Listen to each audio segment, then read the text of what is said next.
Hard starting. Hesitation. Stalling. It must be a bad tank of gas. Customers cringe at that statement. They're much more comforted by seeing a condemned part. Although gasoline is sometimes falsely blamed, the fact is a number of performance problems can be traced to the fuel tank. However, identifying gasoline-related problems is just one step in diagnosing the fuel delivery system. It is just as important to understand fuel system operation and be able to identify recent changes. But the process doesn't stop there. You must know the necessary procedures for testing and servicing the fuel delivery system.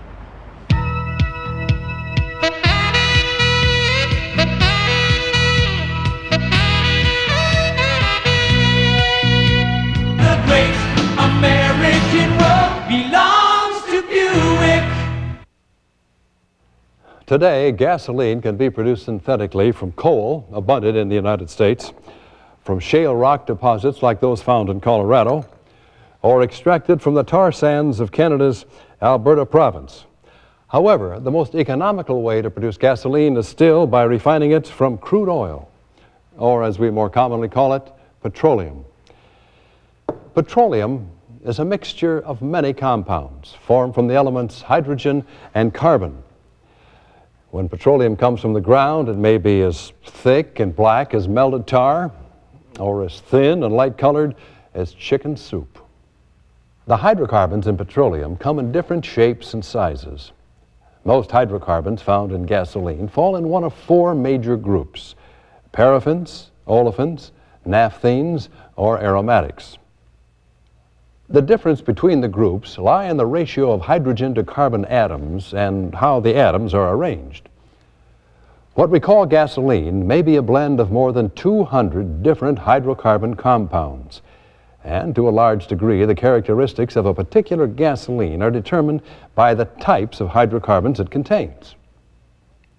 Additionally, gasoline must be blended to perform well under a variety of conditions. In general, the engine must start easily, warm up quickly, and run smoothly regardless of operating conditions. To complicate matters, some recent changes have had a major effect on engine performance. In particular, we'll investigate four gasoline-related concerns. First, no discussion of recent gasoline changes is complete without an update on fuel containing tetraethyl and tetramethyl lead. Although leaded fuels have not been used in Buick engines since 1974, these additives were used for many years as octane enhancers and to minimize engine wear. In the early 1970s, the U.S. Environmental Protection Agency, or EPA, began phasing out the use of lead in gasoline. At that time, the average gallon of leaded gasoline contained about 2 grams of lead. The EPA dropped the lead limit to a ½ gram per gallon in 1985 and 1/10 of a gram in 1986. With the newer lower limits, many older engines may experience significant exhaust valve seat wear. Engines designed to use unleaded gasoline have hardened valve seats, but older engines do not have the hardened valve seats demanded by unleaded gasoline. To deal with this problem, a special anti-valve recession additive may be used in engines designed to use leaded gasoline. And while the lack of lead may cause problems on older vehicles, the use of leaded gasoline has a negative effect on vehicles designed to operate on unleaded fuel. Leaded gasoline greatly reduces the efficiency of a catalytic converter. The lead forms a coating on the catalyst that prevents exhaust gases from reaching it. The same is true for oxygen sensors. The lead coats the sensing element, causing inaccurate readings, and eventually leads to oxygen sensor failure. A second gasoline-related concern deals with fuel injector fouling on port fuel-injected engines. And fouled fuel injectors can result in a number of hard-to-diagnose drivability problems. The problem is caused by the formation of deposits in the narrow metering orifice on the pintle-type fuel injectors. While the engine is running, fuel continually flows through the injector metering orifice. During the hot soak period immediately after the engine is turned off, any fuel remaining in the tip of the injector bakes into the pintle and the walls of the orifice. The result is a reduction in the flow of fuel. Starting in 1986, major oil companies began responding to the problem by increasing detergents and deposit control additives to a level sufficient to keep the injectors clean. If added in large enough levels, these detergents can actually clean most fouled injectors. However, detergents may not eliminate injector fouling in all cases. For tough cases, on-car injector cleaning will do the job. The injector cleaner is used in combination with the GM top engine cleaner to remove injector deposits. Yet another gasoline-related concern has to do with rising volatility. Volatility is a tendency of gasoline to vaporize. Gasoline must be volatile to burn, but too much volatility can cause problems. Today's gasoline is more volatile than it was a few years ago. With the rise in volatility has come an increase in the number of vaporization problems. Vapor lock is a condition where vapor formed in the fuel system partially or completely blocks the flow of fuel. This can occur anywhere between the tank and the fuel metering device. There are basically three ingredients which contribute to vapor lock problems: the fuel system design, the temperature of the fuel, and fuel volatility. To a large degree, the use of electric fuel pumps has minimized vapor lock problems. However, the main vapor lock problem is simply fuel that is too volatile for underhood temperatures. In some cases, it may be as simple as a winter grade of gasoline in the tank on the first hot day of spring. In this case, filling the tank with a seasonally corrected fuel will fix the problem. In other cases, the use of a different brand of gasoline is likely to correct the problem. Still, another fuel-related concern deals with gasoline oxygenate blends. Oxygenate is the general term used to describe oxygen-containing compounds such as ethyl alcohol or ethanol found in gasoline blends. Alcohol was first blended into gasoline in the late 1970s to help curb U.S. dependence on foreign petroleum sources.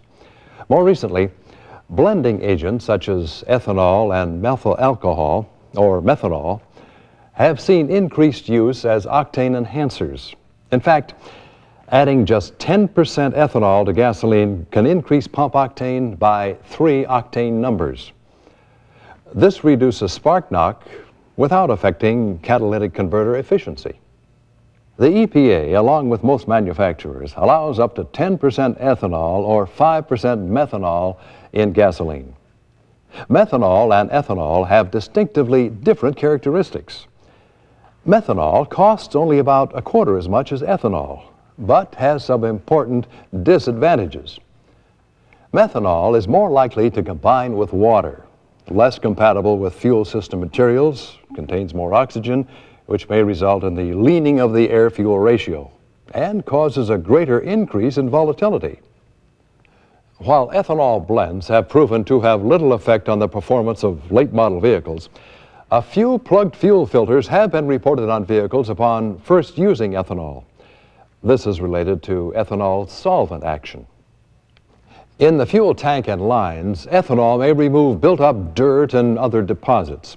The ethanol actually cleans the tank, allowing the loose particles to collect in the fuel filter.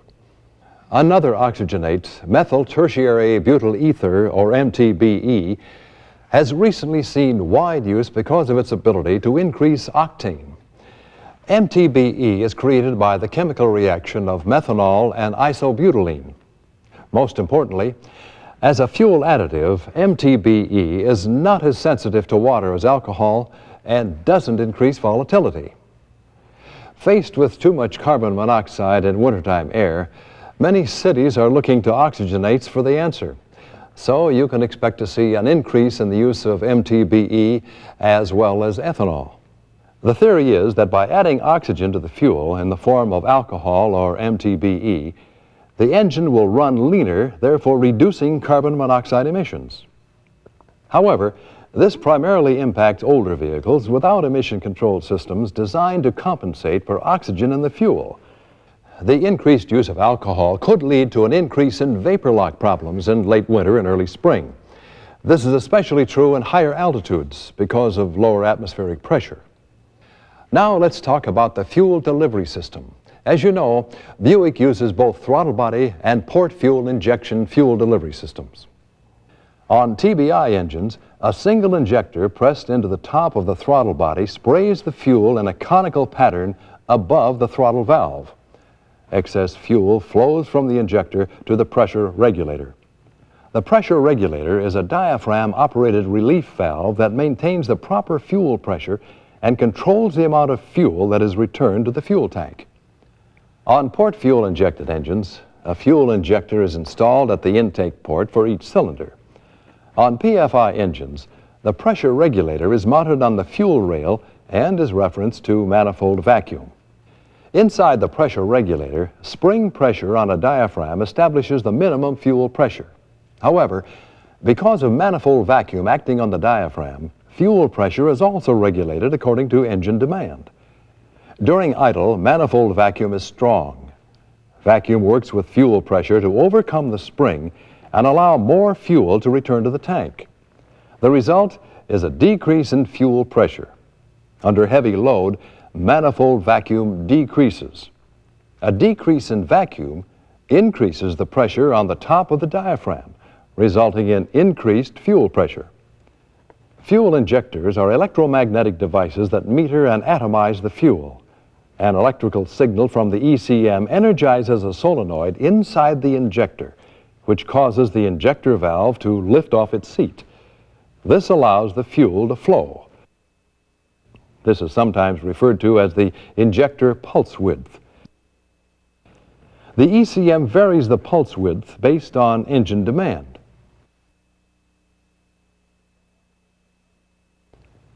The multiple technology or Multec injector has replaced earlier injector designs for many applications. The ball and seat design used with Multec injectors is less susceptible to injector plugging. Both throttle body and port fuel injected engines use an electric in-tank fuel pump to pressurize the fuel system. Because the fuel is pushed from the tank under pressure rather than pulled under vacuum, vapor lock problems are reduced. The fuel pump is controlled by the ECM. When the ignition is turned on, the ECM energizes the fuel pump relay. When oil pressure reaches about 4 psi, the oil pressure switch closes and voltage is supplied to the fuel pump. This allows the pump to run even if the fuel pump relay fails. Two types of pumps are used by Buick. The turbine pump uses centrifugal force created by two turbines to pressurize the fuel.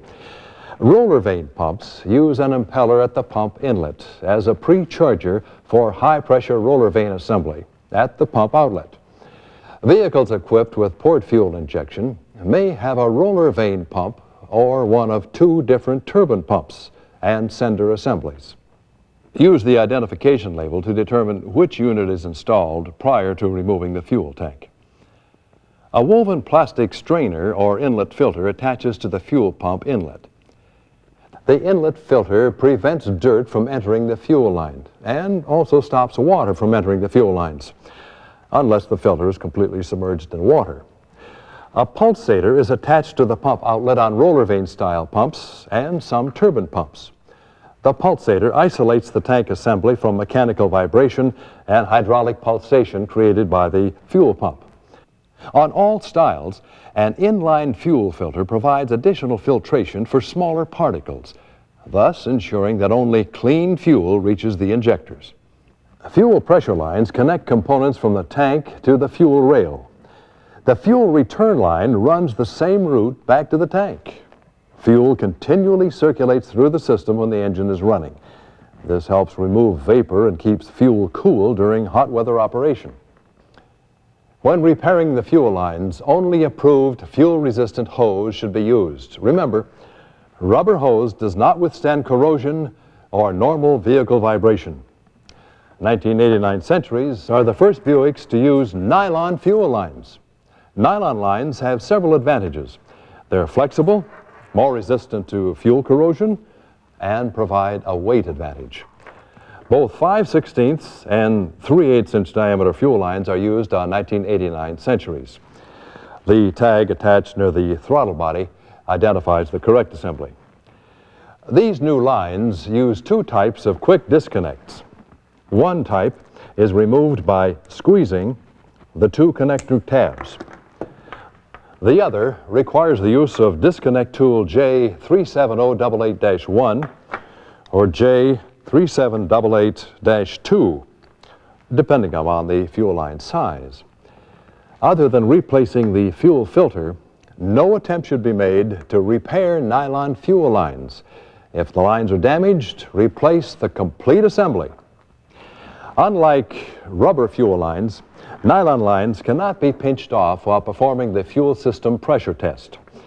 Use fuel shutoff valve J37287-1 or J37287-2 to block the pressure and return lines when performing this test on PFI engines.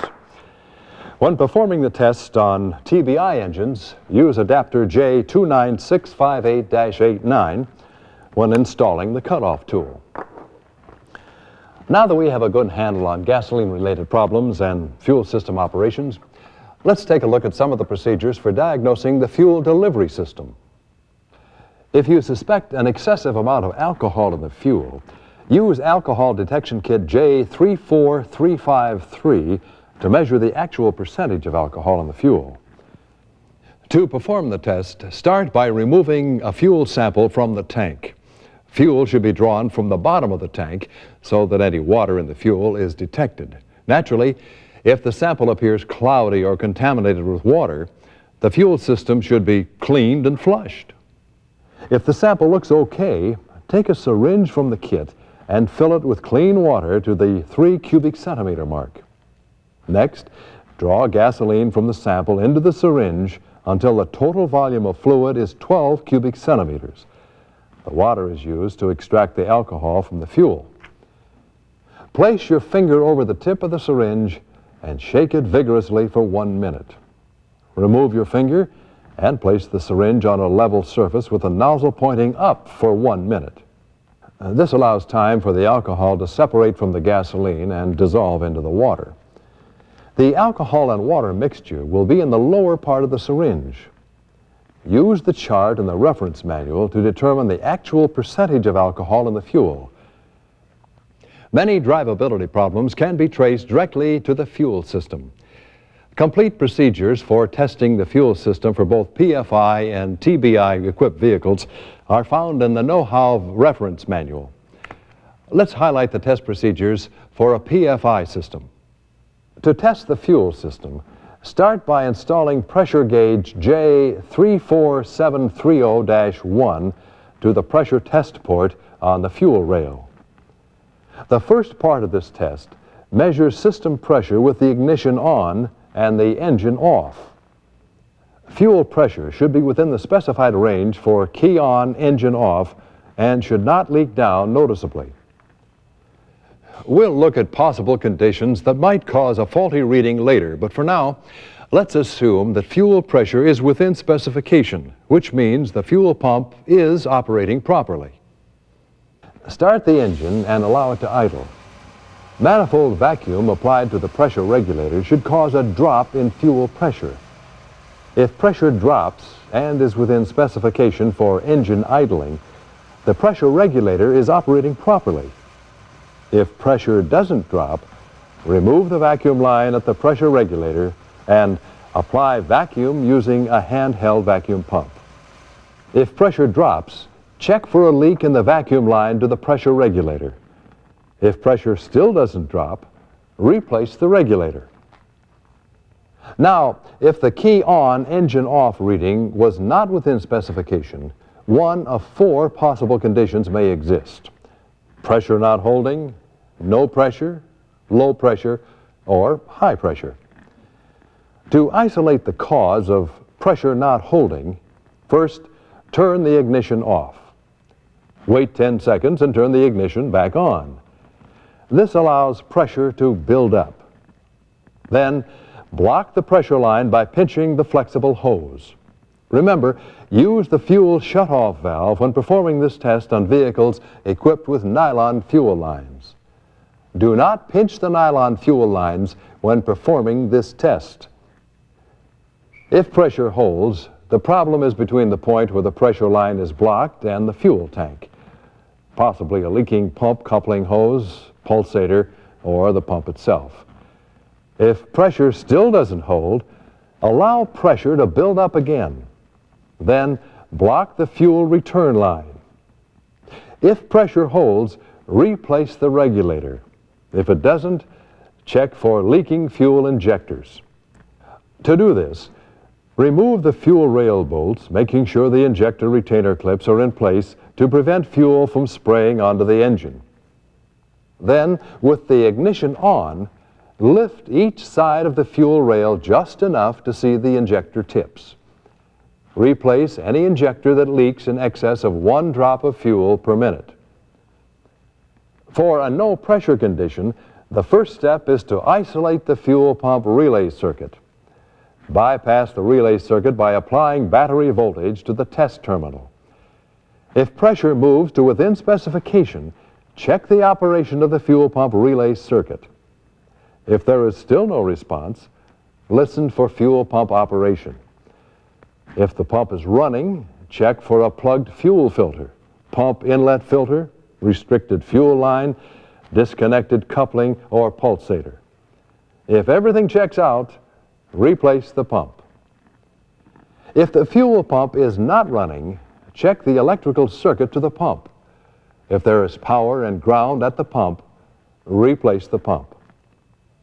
To isolate the cause of a low pressure condition, block the fuel return line and apply battery voltage to the fuel pump test terminal. This allows the pump to develop maximum pressure. If pressure increases, replace the pressure regulator.